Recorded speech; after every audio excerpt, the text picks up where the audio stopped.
Today we will be leveling Herbalism from level 1 to 300 and seeing how much loot we get from that and how that converts to gold. So if you're thinking about leveling Herbalism and want to know how or how much gold you can get from it, then stay tuned. Hey guys, my name is Curios, welcome to the Curios WoW channel. So over the last 2 days I've leveled up Herbalism from level 1 to 300 and I've kept all the loot from doing so. So what we're going to do in this video is we're going to go over that loot, go over the places and the routes that I used to level from 1 to 300 in only 4 hours of grinding. In total we spent time in 11 different zones, so we're going to go over them and see what routes I took to get there. However, first I must recommend an add-on that you'll see on my maps. I would recommend this add-on if you're using any gathering profession. The name of the add-ons, there's 2 of them, Gathermate 2 and Gathermate 2 Data. Basically what this does is shows you nodes on the map. So Herbalism or mining, anything like that, it will show where it is on the map. Now Gathermate will show it after you've looted it once and keep track of where you personally have looted. However, if you get the Data add-on as well, which I recommend, you can import data from everyone else that uses the add-on and see where everyone else is looting, so you don't need to go and find every place first before seeing it on your map. You'll just be able to get it instantly. Using that, you'll be able to plan your routes ahead of time. So if you don't know how to download add-ons, then we'll go over that quickly right now. If you already know, then just skip ahead and go on to the leveling portion of the video. But basically, to download add-ons, the easiest way, you're going to want to install the Twitch app. So the link will be in the description below. Just go ahead, sign into the app, head to Mods, World of Warcraft, Get More Add-ons, and then type into the search box, Gatherer. 2 add-ons should show up. Just click the download buttons and you're good to go. So let's move on to my routes and where I actually leveled for Herbalism. So to start off leveling Herbalism, I went to Elwyn Forest for level 1 to 50. Here we're looking for Peace Bloom, Silverleaf, Earthroot, and that's what we're going to be getting to level 50 off of. Now, as you can see here, the path is pretty simple. You basically just follow the mountains and head around in any direction. There's nothing too complicated about this one. The next place that we went was Westfall. And here we're going to be looking for Earthroot and Mage Royal predominantly. For the route here, as you can see on screen, this is what I decided to go with. You could focus on more of the north side, close to the water. However, I would rather just run in circles when I'm farming herbs, because it's just, it doesn't take any effort. So this was the easiest route for me. Now after getting level 75, you want to head back to your Herbalism trainer. The easiest place for most people would be Stormwind or Ironforge. So head there and get your journeyman levels. On screen now, I'll show where the trainers are in Ironforge and Stormwind. So after getting your journeyman levels, I headed to Redridge. So here we're going to be looking at Barthorn, however you pronounce that, I'm not quite sure, and then Bruiseweed. And again, for this locations, it's just running around the borders of the zone. It's really nothing too complicated to talk about here. So after we get to level 115, I moved on to Stranglethorn Vale. And here we're going to be looking for the Steel Blooms. Now there's a lot of other herbs here. Some of them you're not going to be able to actually help yet. But anything you can pick up here, just pick it up, it will get you levels. But the best one that you can get at this level is the Wild Steel Bloom, so head for them. Now, in Stranglethorn Vale, there's a lot of possibilities for routes. This is just the one I took, but you could, if you want to, just run around and collect them anywhere on STV. It's really easy to find routes here. You just run anywhere. Now, again, when we reach level 125, we're going to head back to the trainer for expert level training. After this low, we will head to Swamp of Sorrows. Now we're going to be here for a while. So level 125 to 205 is what we're actually going to spend here. Now we're looking for King's Blood, Fadeleaf, and Khadgar's Whisker. Now this route is kind of weird. You kind of want to go in some sort of squiggle pattern when leveling here to make sure that you take advantage of all of the herbs in the middle of the zone as well as at the edges. After getting to 205, I kind of went to Tanarus, Blasted Lands and Searing Gorge for Fire Bloom, which is what we need from 205 to 230. Only to realise that I was an idiot and didn't have my herb tracking on because I recently logged out. So I thought the spawns that I was looking for were just terrible. So yeah, let's have a look at that.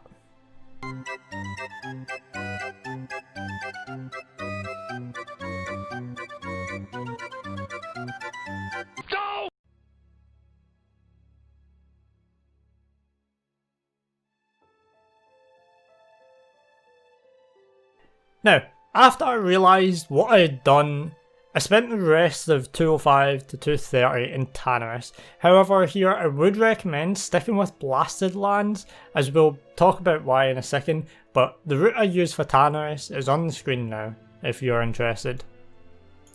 Now, as I said, I would recommend coming back to Blasted Lands at level 205 for the Fire Bloom. However, I came here at 230, and I left here at 270. Now, what we're going to be collecting here is Fire Bloom, Sungrass, Grim's Blood. The pathing for this zone is very easy and it's just a small circle around the north end of the zone. So we're just going to keep going in circles. This is why I would recommend using this zone instead of Tanarus, because Tanarus it's really split out and you don't get that many herbs for the amount of journey that it actually takes you to get around the whole Tanarus zone. The next zone that I went to, however, from level 270 was Ungoro Crater, and I stayed here until 285. Now, here we're going to be looking for Dreamfoil. So this is very important for the route. It's super complicated, and here we go. God, who am I kidding? Just spaz out on your mouse and you'll basically run into any herbs. It's absolutely insane. They spawn everywhere here. However, if you're level 280 and want to farm Mountain Silver Sage for the extra gold it brings from being able to use in a lot of patterns, then stick to the second line that is shown and just run around the mountains because that's where Silver Sage spawns. So if you all want to make a little bit more gold from this, you can do that. Either way, just run around and you'll be fine in Ungoro Crater. We're at the home stretch now. All we need to do is get from 285 to 300, and I use Westland Plague Lands for this. Here we're going to be looking for the Plague Bloom herb, and you get the drift by now. The route is on screen. Have fun following it if you're level 60, because damn, there's a lot of mobs here. It's probably best to farm somewhere else, but this is what I did, so if you're following me, then have fun, because this was just a pain in the ass having to kill so many goddamn mobs. I would probably recommend Eastern Plague Lands or somewhere else for the last few levels. So, for the loot that I got leveling 1 to 300, let's have a look at that now. I'm going to go over everything we get one by one, so if you want to skip this part to where I just tell you how much I got, feel free to, but for everyone else that's interested, here we go. So we got 37 Peace Blooms. They sell for 1 silver each on my server right now. Silverleaf we got 85. They sell for 4 silver. Earthroot we got 73. They sell for 45 copper. Mage Royale we got 35 of. 25 copper.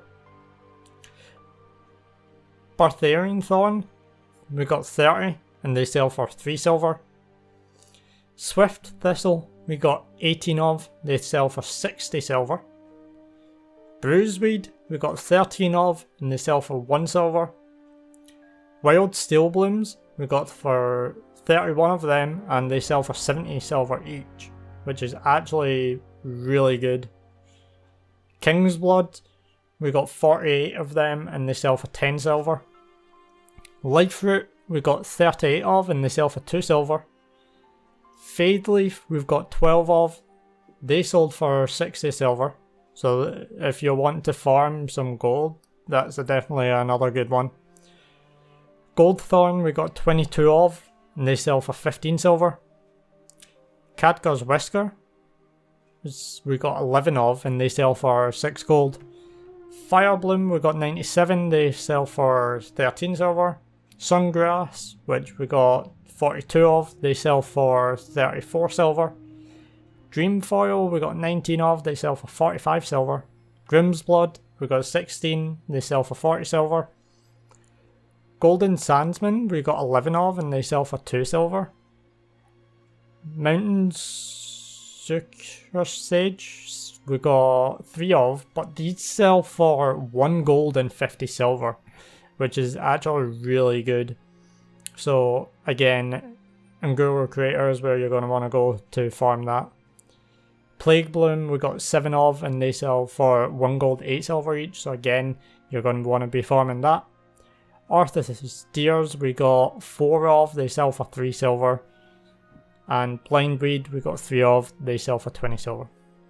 So if you sat through all of that, then the total amount of gold that we got was 96 gold and 47 silver. This took me around 4 to 5 levels, 4 to 5 hours to level up fully.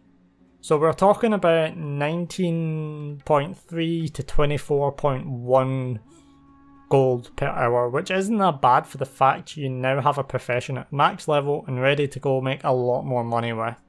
And we'll find out in the next upcoming video how far I'm going to level alchemy with these herbs that I got. Because I'm not actually going to sell these herbs, I'm going to use them just to level up alchemy. Because I want to see how far I can level it up without having to spend money on it or go specifically farming for that. So, I hope you guys enjoyed this video. My name is Crixus8. Don't forget to like, subscribe and comment down below if there's any farms or professions or videos that you guys would like to see next. Have a good day.